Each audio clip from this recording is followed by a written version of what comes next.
Hi, I'm Billy Keels, the host of the Going Long podcast. Every week, I'm going to be here interviewing the absolute best in the business as it relates to real asset investing, as well as real Main Street investors.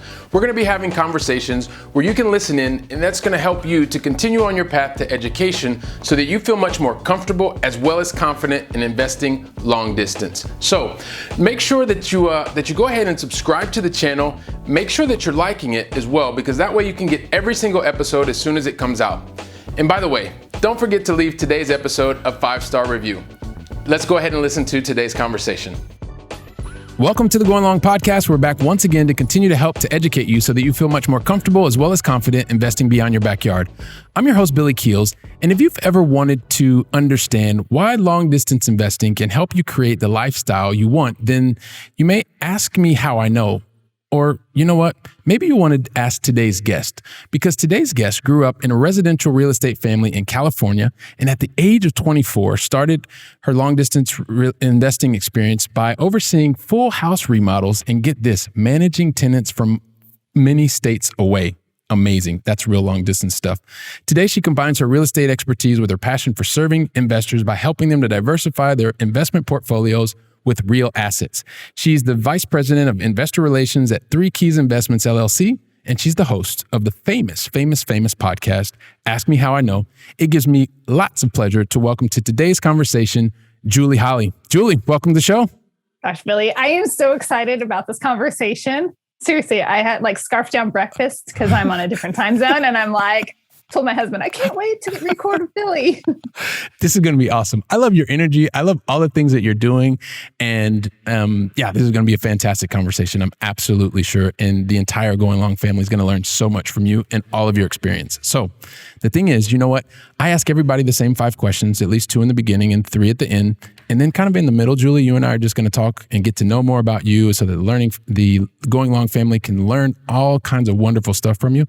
And so the thing is, I'm ready to get started. Are you ready? I'm so ready to get started. Let's do this. I knew you would be ready. I knew you'd be ready. So here's the first thing. We always like to situate kind of where everyone lives in the world. And so can you help us understand, where is it that you live in the United States? I live in an amazing spot. And if you're watching this, the video, you can see my backyard is literally on my green screen. I live in very, very far north, as in on the Canadian border, Idaho. So everybody thinks about Idaho as Boise and southern Idaho, and people forget that we go all the way up to the Canadian border, and it's this little tiny town of a county of 10,000 people. Now, this is not how I grew up, but God put my family here, and it is the very best place to be on the planet for me because I love the mountains. And so I am literally surrounded by 3 mountain ranges. I can look out my window right now and look at mountains, and it makes my heart so happy. That is fantastic. So being able to live in Idaho up on near the Canadian border in a town of 10,000, and it's definitely not Central California. So it's a very different kind of place. So with that, also, what's the most positive thing that has happened to you in the last 24 hours? Well, we are going through a heat wave. And you mentioned that I grew up in California. So I grew up in Modesto, California, which is definitely inland, like an hour and 20 minutes from San Francisco, just to give people an idea of that. And so my husband and I grew up in this town in the Central Valley, and it was blistering hot. And so yesterday we've had this heat wave in North Idaho. And I've been telling our children, oh, this is like California heat. You would have to deal with this every single day for four solid months at least, just to give them some gratitude. So last night, we were waiting the sunset because people don't have air conditioning because we don't have heat waves like this traditionally. And so, or it's 2 to 3 weeks out of the year. So what's the point, right? So all that to say, we stayed up extra late because the sun sets at almost 10 o'clock.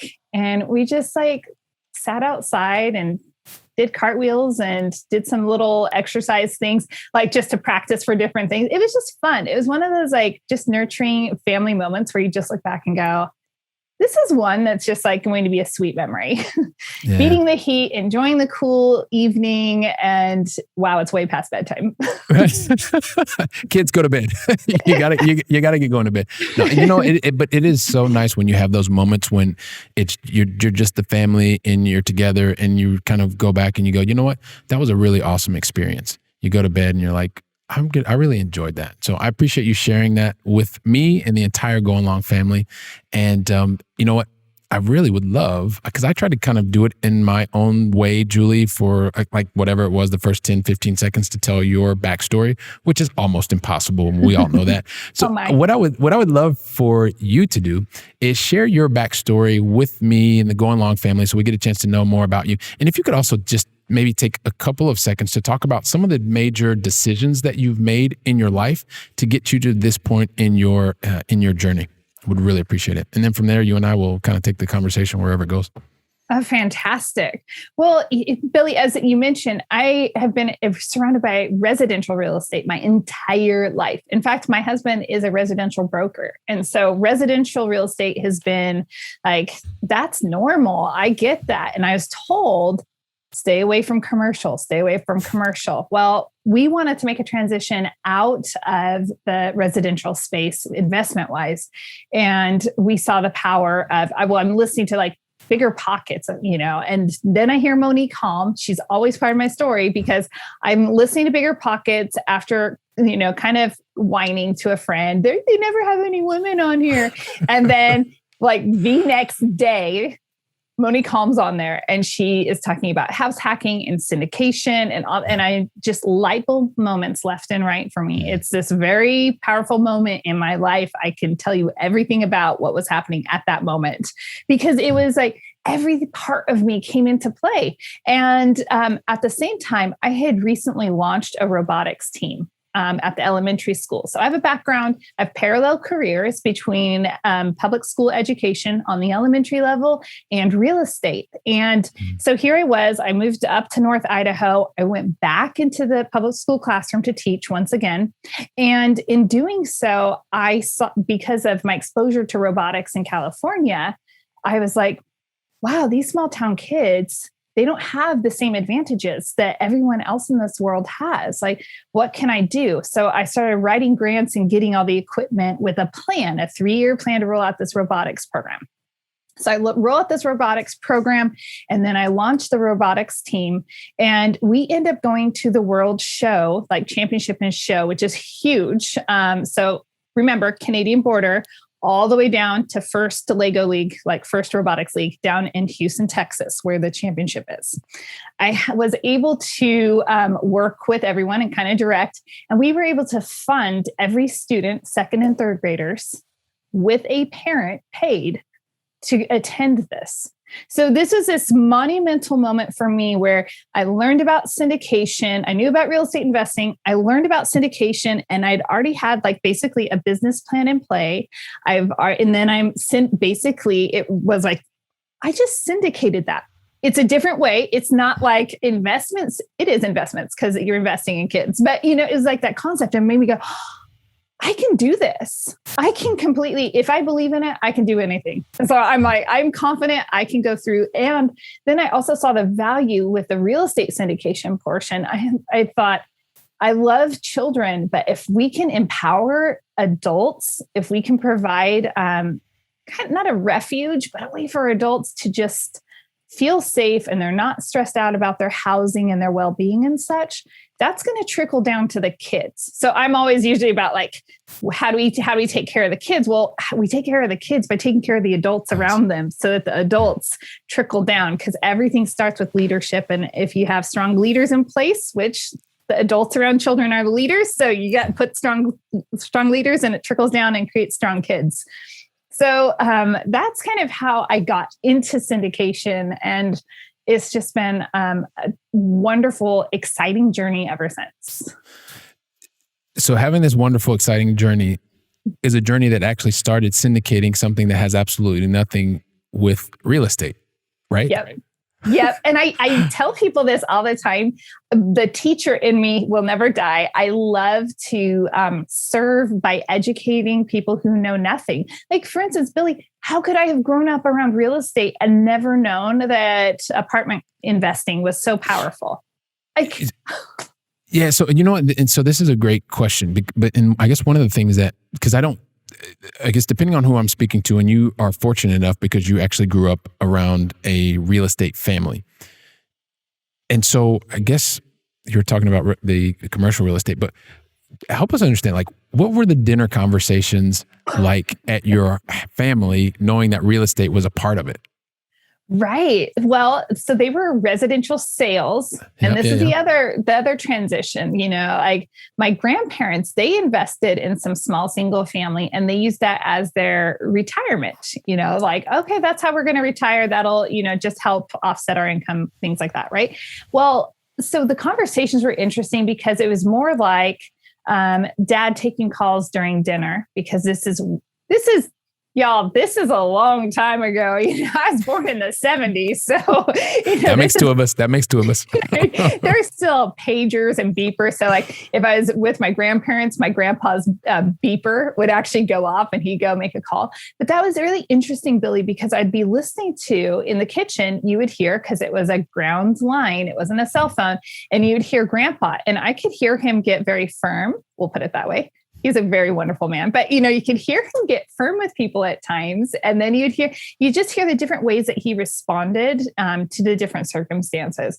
And then particularly with my dad, I mean, it was all about sitting in the car, like during, there's a listing appointment and, oh, well, the kids are coming with me or whatever, sometimes when you're in a family that happens. And so it was interesting standing around that conversation at the dinner table, not so much that conversation, but throughout the day and definitely throughout my lifetime, lots of privy to conversation, so much so that I joined my dad in real estate sales in my 20s. And it was fantastic. Lots of fun. Yeah. And so I love the fact that it was educational. You got to see not just all of the great things, but you saw some things that were maybe a little bit tense, let's call it that way. And at the same time, you saw from a sales perspective, so we have a lot of IT sales people that are constantly listening, and a lot of people that are in pharma sales and telco as well. And so, having that insight into the sales aspect, I think is fantastic as well. But then you also at a young age, you were able to, and maybe you weren't actively thinking about it, but you saw your grandparents thinking of this asset as a way to help them in their retirement. So being able to have these kind of at a foundational level helps you, I think, formulate your vision of the world. And so you just mentioned, that was going to be one of my next questions, but since you threw it out there, I guess I might as well ask, like, what was the motivation for you to then start getting involved in the sales aspect of real estate with your dad you just mentioned? In the sales aspect, my dad pushed me into purchasing my very first home. So I was an elementary school teacher and I didn't make much money. And during that time, there was actually this very sizable, substantial bonus that California teachers received.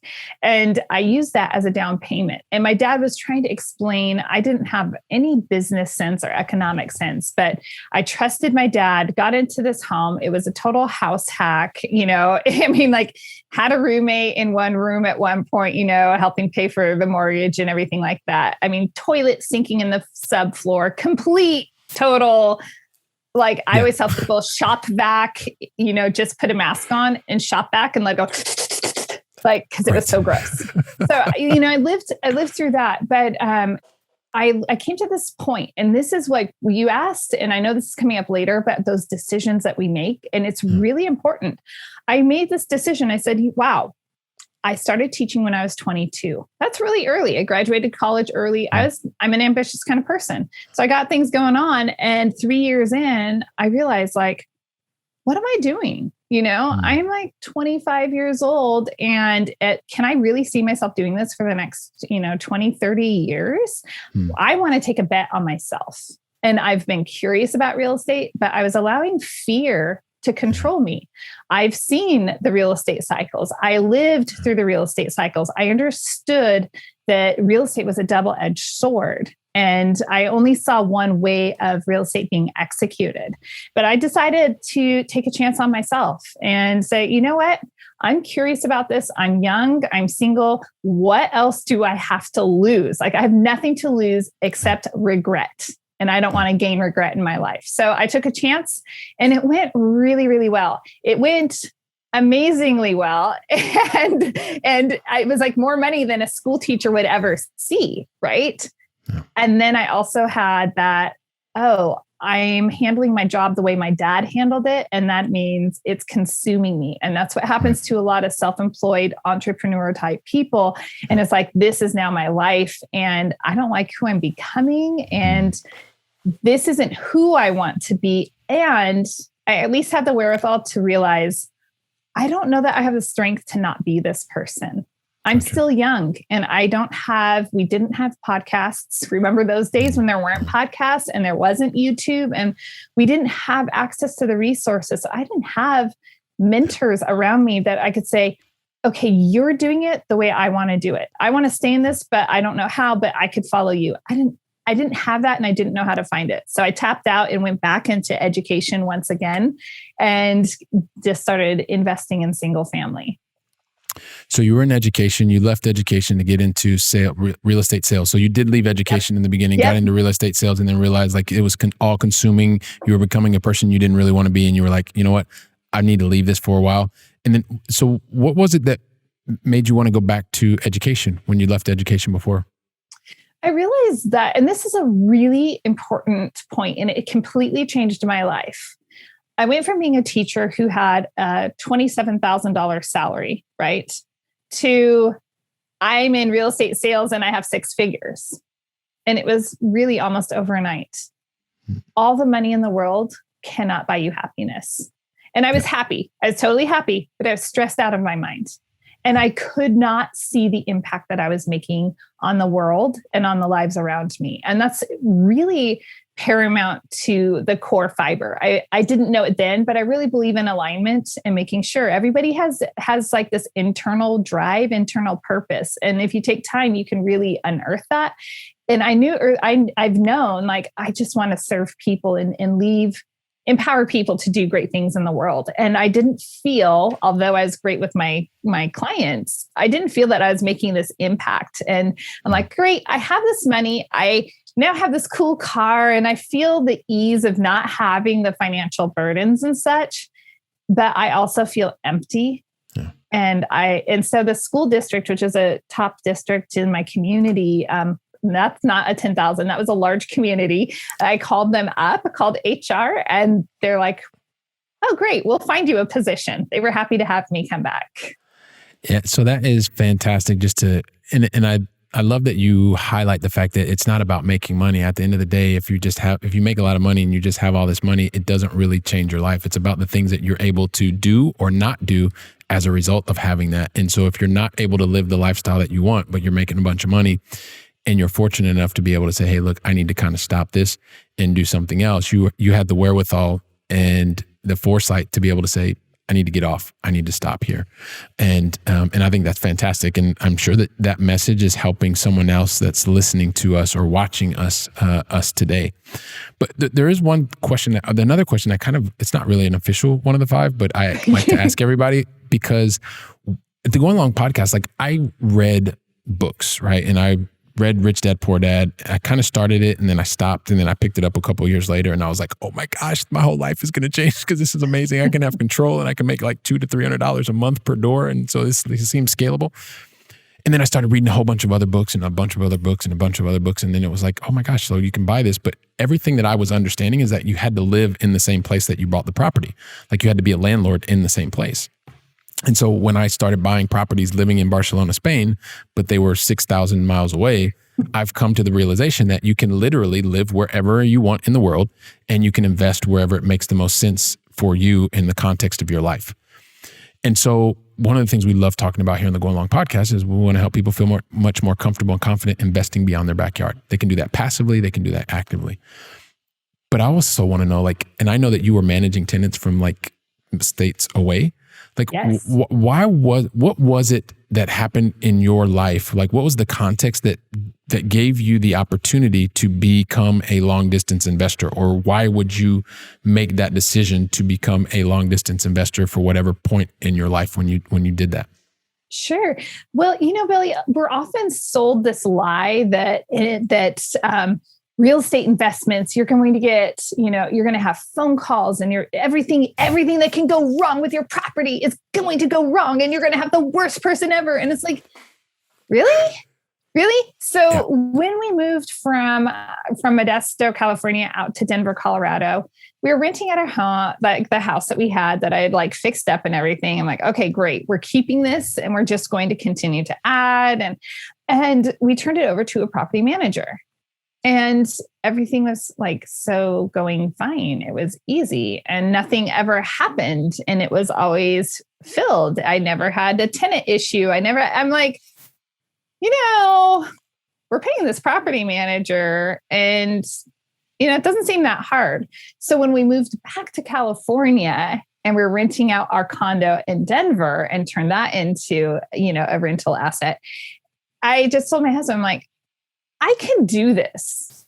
I can be the property manager. This is going to be fine. So before we moved, we had, residents in place. I'd gone through that whole process and I just learned. And it's like, this really, I don't want to, it's more complicated if we're talking about, say, a multifamily, multiple doors and all of but when we're talking about just a few assets, a handful of assets, it's really not that complicated. And so I just went online because online existed at this point, right? And so I'm like, oh, I can just Google this. And I Googled forms and I started learning and it didn't take long. And then I started having tenants do the heavy lifting. Like, okay, well, if you, potential residents, if you want to, put in an application, here are all the things that I need from you. So I don't have to do it. And so I just transferred that responsibility. Had amazing tenants, almost did not rent to one person because he looked so great on paper. I'm like, I won't. Too good to be true. I won't rent this out to you until you go and talk to a sales agent about buying because you need to be investing in a different way. So it's funny. And he ends up coming to me years later. He was a resident. And then he comes to me years later and it's like, okay, I'm going to turn my, condo that I just bought into an investment property. How do I do that, Julie? So that's what gave me the confidence. It's like, you know what? Things really don't go wrong that often. And if you have a good relationship and rapport and you've screened your residents well, it's going to be great. You keep those lines of communication open. And so you asked where the confidence comes from. That's where it came from.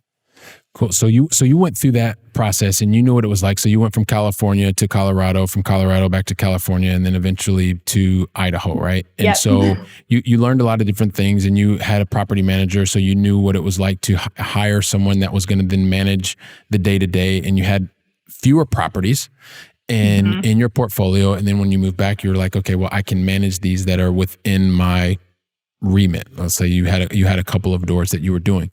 Now, I'd love to know, kind of today, help us understand, because you were at that point, had a few residential real estate properties, but kind of who is the person that you're helping today when we talk about 3 keys and the investment philosophy that you now have?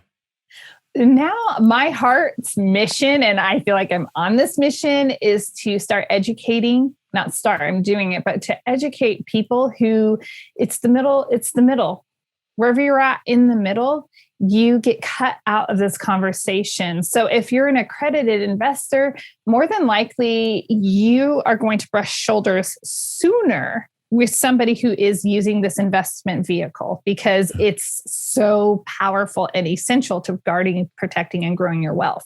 Yeah. And, if you're in the middle income bracket, if you're a service, if you're a teacher, a police officer, a firefighter, if you're in the middle bracket, you're getting hit on both sides. You don't know what you don't know because, well, you're not brushing shoulders necessarily. I am real broad brushing this, but you're not necessarily at, the country club events where people are talking about on this level.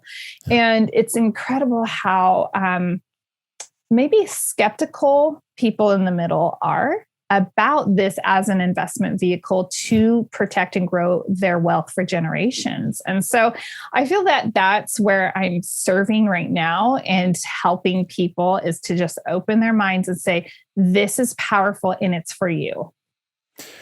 Yeah, and so you talk about being able to help the people that are not accredited investors. They're also not at the bottom in terms of earned wages, and kind of in the middle. And so I find that I work with a lot of first generation accredited investors.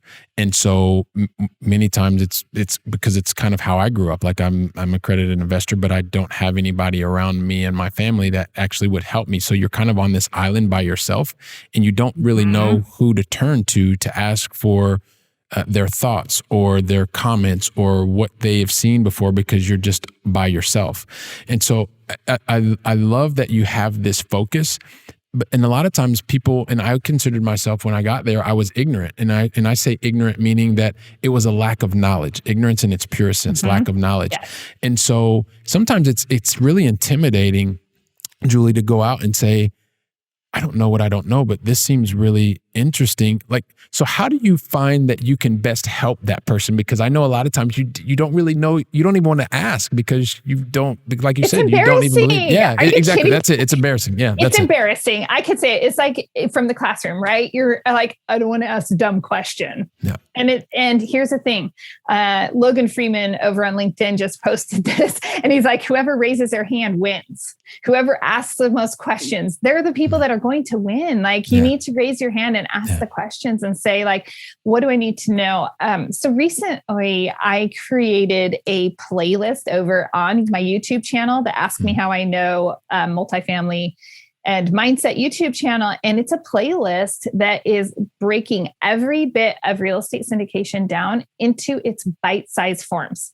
So a lot of people, if they're new listeners, if they've been listening to your podcast for a while, they probably understand syndication. But if you're a new listener and you're trying to understand, like a lot of people look at me who are highly educated people and they're like, I don't know what you're talking about. You're talking above my head. So I break it down into very elementary analogies that everyone can understand. And then I build a bridge between most of us who've purchased a home at some point in our lives. We understand some of the terminology in real estate, and I've just built bridges for them to say, hey, here's this term and this is how you understand it. Here's its parallel term over in the commercial side. You already know these things. Let's just put them together so that you can see how they connect. So being able to help people get, they know they want this particular result and they're kind of blocked where they are. And if you're building that bridge, that's something that is definitely helping them. And I'm just wondering, you've probably thought about this already, but I like to help people draw parallels as well. But it must be such an advantage for you as someone who is used to teaching children in the classroom, right? And now being able to continue to do something that you love, which is teach and educate, and doing it in a way that is helping adults become familiar with terminology, concepts that they've never, ever, ever seen or thought or heard of or were too afraid to ask. What's really cool is that everything that we experience in our life prepares us for what we get to do in the future and what the opportunities in the future. And so, especially for those people who are listening, where you're questioning and doubting yourself, and you're like, is this really for me? Is investing for me? Should I be active? Should I be passive? And a lot of times we lack confidence, and we have to look at our past. If we're in our middle years of life, if we were born in the 70s, we have enough life experience behind us and likely successful life experience. Sure, we all have our ups and downs, but most of us have successes where we can fall back and say, oh, well, I accomplished that and I did that. All of those things prepare you for where you can go. And so absolutely everything I did serving as a public school educator definitely comes out in everything I do. And we'll make sure that we get. You can tell us about the playlist, and we'll make sure that we get that on in the show notes as well. Because like people are running on the treadmill and they're doing all kind of stuff, and we just want to make it easy. So we'll leave a link there, and they can go directly to it. But one of the things that I also just curious, because so you're living in Idaho, you're helping to educate people, and you have particular investment opportunities. Like geographically, kind of location wise. Do you have a particular focus area? Not, and if so, why or why not? Sure. Yes. Thank you. You anchored me back down, Billy. Good job. So, you're going to laugh. I'm excited that I can see your face. So one of my target markets is Columbus, Ohio. Wow. There you go. I have boots on the ground there and a team that's active and working, and we're regularly submitting LOIs and looking to acquire more in that market. I'm also active in Huntsville, Alabama, and I absolutely love that market. It is sensational and fantastic. I have looked. So for people that are wanting to invest maybe in their backyard, here's the thing. I do not invest in my own backyard because it doesn't make sense. CENTS. And I submitted an LOI the other day. Even I don't have much that comes available. So there was like 12 units. And I thought, you know what? I just want to try to pick up these 12 units in my town so that I can serve my own community. Right. And the numbers didn't make sense. I submitted an LOI with what made sense, but other people are willing to overpay. And it's like, okay, well, that doesn't make sense. So let me stick with these other markets that I can pencil out. Yeah. So, and this is one of the things, because we love that. We want to invest beyond our backyards, and we want to be able to do it either actively. So a lot of people are looking to start their own syndication company. And many of the high paid professionals that are listening to us are interested in continuing to do what they do best, and then being able to place their capital in with other people that are focused on specific areas. Now, of course, with me being from Columbus, Ohio, people have heard me talk about Columbus and some of the cool things that are happening there. But as you're living in Idaho and you've put a focus on Huntsville, Alabama, I happen to know that Huntsville is a very up and coming market. But maybe if you could just, for people that have not heard anything or don't really know what are some of the cool things about Huntsville, maybe you could just give us a high level detail, like why is that drawing your interest for you and in the interest of your potential investors? Definitely. So there isn't any more space for new investors in that market. So just stay away from it. That's all. I'm just going to say that up front. Okay. I love that. So everybody, never mind. We'll move on to the next question. No, don't go to Huntsville, but I'll tell you all the reasons why it's great. So one of the things that growing up around real estate taught me is I really want something that is more stable. So yes, I want a market that's appreciating. In Huntsville and Alabama, like Northern Alabama in general, it is appreciating like crazy. I also want something though and what's more important to me personally is I want something that's stable. I want something that what I like to call recession resilient. And so when I look at the makeup of the Huntsville market, and by the way, my husband is the one that first suggested Huntsville. We got to say it right. Huntsville. Huntsville. Not Huntsville, Huntsville. Yeah, exactly. You got to say it correctly. So, but anyhow, I mean, the diverse economy that it has is really powerful. So you have a Toyota plant, the manufacturing facility there. You have a really underrated robotics movement that is taking place there in Decatur, which is just a neighboring community. You have a strong, FBI is moving the headquarters down to Huntsville. You also have a really strong, oh my gosh, I just had a scroll moment. The fourth one, scroll. We have the aerospace industry there. So we have actually a strong tech overall. I mean, there are some other areas in the South that have a strong tech anchor, but Huntsville is one of them as well. So, when you're looking at kind of the broad brush of what could happen, okay, well, let's just say that, Toyota gets taken out. Well, we still have these other branches there that are in different elements and like different, boy, my words are just like going, where did they go? But you have the other industries. And so one can collapse, but you have the others to continue to stabilize and support. And I think as you talk about that and the big picture for everyone to really understand is, number one, be open to having your team talk to you about what are the new different markets. And depending on, and Julie, you're giving us a perfect example of depending on what your individual strategy is. Like if you're someone who wants appreciation and you want to be able to get the highs and the highs and the lows, probably Huntsville's not going to be a market for you. But if it is, and you're looking for a market that has a diversification of roles, of jobs, because you have everything from government roles with the FBI to automobile companies. You have robotics. You have a large diversification of jobs, and those jobs are generally going to be bringing more people, which means there's probably more people moving into Huntsville than leaving Huntsville. So you're getting a net migration, which is positive, and you're getting rents that are probably going to consistently increase, but not get the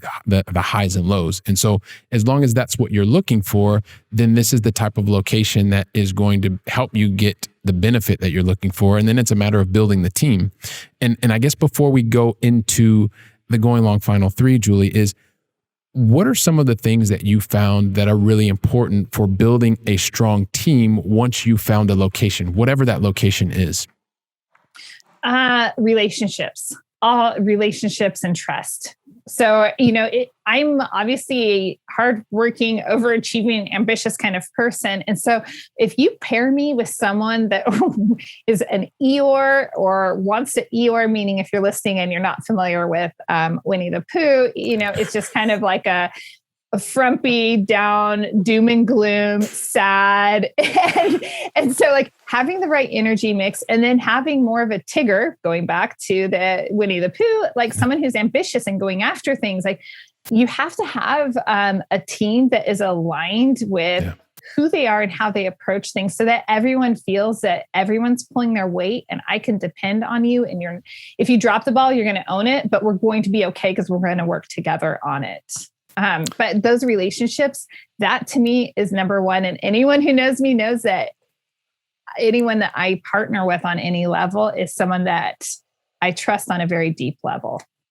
Well, and I love that you said that, because one thing is being able to build the relationship, but then also the second thing in terms of being able to make sure that the team functions properly is making sure that you're also aligned, like that you want to be able to serve the same type of client, whether that's a resident or the client, whoever and whatever type of asset that you're buying, right? You're specifically multifamily, so it's going to be some type of resident. And just a quick example, like most of the time, and I like to talk about, everybody likes to eat food. And so if you are someone who likes to eat food, well, you can go to a 3-star Michelin restaurant and they will serve you fantastically with a nice maitre d' and all this kind of stuff. Or you could go to McDonald's and they will also feed you. Both of these places have food and they serve different clients, but it would be really, really weird to have the maitre d' at a 3-star Michelin restaurant welcoming you as you walked into McDonald's. And it would be really weird for the person who was working at the front desk at a McDonald's welcoming you to a 3-star Michelin restaurant. That's called alignment with the team. It doesn't mean that different teams can't do different things, but you have to make sure that your energy and your strategy is aligned with the team that you have in the specific location. So that when you get the next opportunity in your portfolio, it doesn't matter if it's a 200-unit property, a 50-unit property, as long as everything else is aligned, you increase your chances of success. Would you agree with that? 100%. I think you have a teacher inside of you. I don't know that you really realize that. There you go. You recognized it. And that's completely true. And also, I'm going to add that on that team, you have to have the humility to say, I need help with this. And so with my teammates are really successful. And so it takes a lot of humility to say like, hey guys, I actually need help. I'm trying to grow this part of our business so that we can reach more investors and potential investors. And this is my hang up right now. And so to have that humility that requires tremendous amounts of trust to say, they're not going to judge me. They're not going to criticize me or give me the boot off the team. They're going to support me and I'm going to support them. There you go. It's all about trust and being able to move forward. And so here's the thing, Julie, like, I want to keep asking you questions. Like I want to keep talking to you forever. And I know people are running on their treadmill. They're like, please don't let this conversation ever end. This is like the greatest workout ever. But you know what? We have to get to the Going Long Final 3. And the thing is, I never ask anybody the Going Long Final 3 unless in this time, you tell me that you're ready for me to ask. So are you ready? I'm ready. Bring it on. You were born ready. Here we go. So right. Listen, the first of the Going Long Final 3 has to do with coming back to this side of the pond because I'm over here in Europe. So I always want to know, what is your favorite European city, either that you visited or still on your bucket list to visit? All right. So I gave this some thought this morning and I thought, where do I want to go and what's on the vision board behind my green screen for my family? And my son actually wants to go to the Netherlands.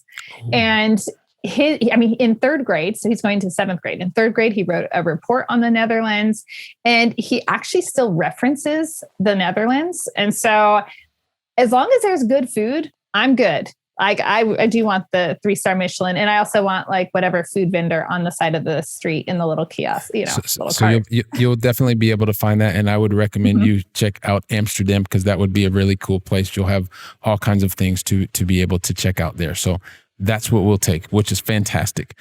Going to go into question number 2, and it has to do with really successful people. And the thing is, Julie, you're a very, very successful person. And the thing that I've noticed about successful people is one of the reasons that they're really successful is because they normally only make one mistake along the way, which gets them I always get that wrong. I tell you, I get that wrong every time. You know what? And I don't know if it's maybe by design. It could be. I guess it is. So here's the thing. Like the thing with the successful people is everybody makes mistakes. Yep. Everybody has learning opportunities, whatever you want to call them. And the thing is, successful people usually make 20,000 times more mistakes than everybody else, but they do one thing very differently. And it's they take a second to stop and learn from the mistake, and they take away a lesson.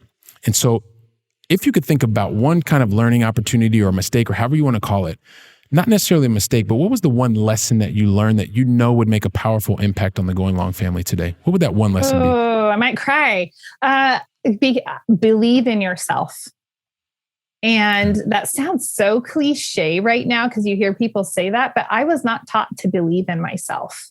And that is something that I have had to learn. I'm now teaching my children to believe in the gifts and talents that they were created with. But I had to learn. And I just think like, oh my gosh, I could be so much with my level of ambition and everything. I could be so much further. I could have done so much more over the last 20 years if I had simply believed in my ability and capacity to accomplish things. So if you're listening out there and you have those doubts inside your head and you're just kind of self-sabotaging, or you could take it to a certain point and then you're like, well, but it's not me or whatever. Like stop right now. If it keeps coming back to your head, it's coming there for a reason, and you have to believe in it and believe that you can accomplish it, because you're going to make mistakes along the way. Everyone is. So might as well make this, fail forward. Yeah. Fail forward, fail fast, and fail frequently. Thank you so much for sharing that. And you are making positive impact on thousands of lives. So thank you so much for sharing that. And definitely make sure, Going Long family, that you take heed to what Julie just said and make sure that you believe in yourself. So this gets us to question number 3. It's really about helping to feed the brain, and it is going to wrap things up for us. So what is the one book that you would recommend to the Going Long family? Oh gosh, okay, so where I'm hopping off this and hopping into the book club that I run. So this is like one. I only get one, Billy. Come on.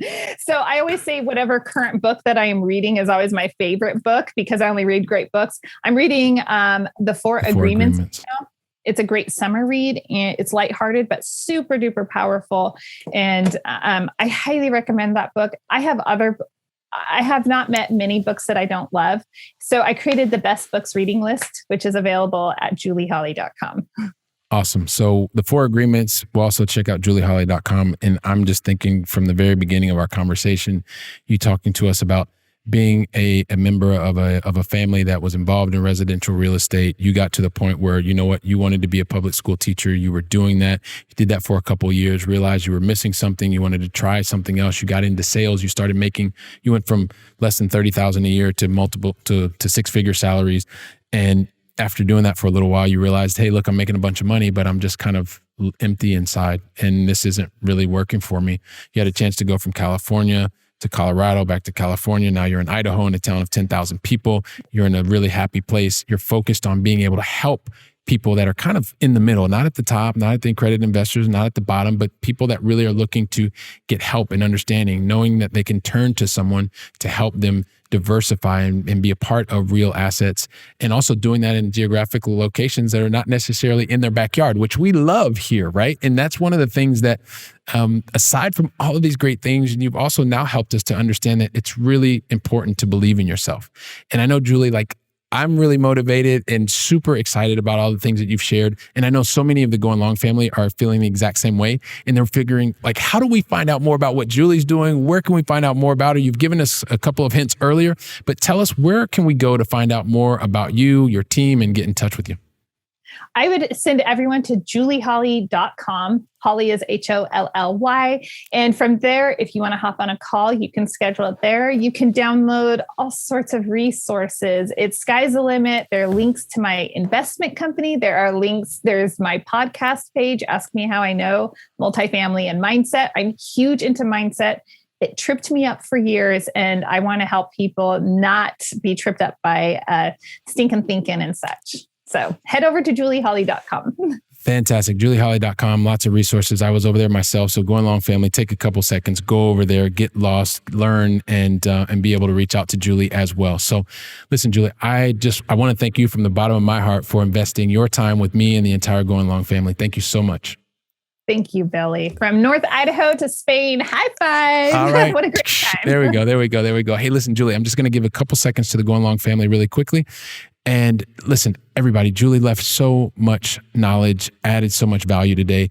You know that you know at least 2 or 3 other people that need to hear what she shared today, right? Help that person to believe in themselves, help that person to understand that they can invest in different places. It's not just about the money. So share today's episode with a couple of people. Be that person that is influential and making an impact on their lives. At the same time, since you already have your phone out anyway, take a couple seconds just to leave an honest review of today's conversation. Let us know what you like. Let us know what you would love to hear, and also leave us a rating, an honest one, which would be great, because I always go through each and every one of them to continue to make the podcast even better and more relevant for you. And until then, listen, I'm really looking forward to welcoming you back on the very next conversation. And until then, go out and make it a great day. And thank you very much.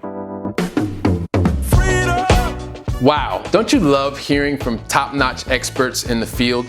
You know, when I was getting started, I really wish that I would have had access to such experts. And even more, I wish they would have given me like a really simple list of things to follow so that I could have gotten to my goals much faster and been much happier even sooner. So that's why I've created for you the 7 things that you should avoid in order to be successful in long-distance investing. And you can pick that up really easily by going to billykeels.com/7 things to avoid. And also, if you liked today's episode, don't forget to leave a 5-star review. I'm looking forward to seeing you on our very next episode, so go out and make it a great day.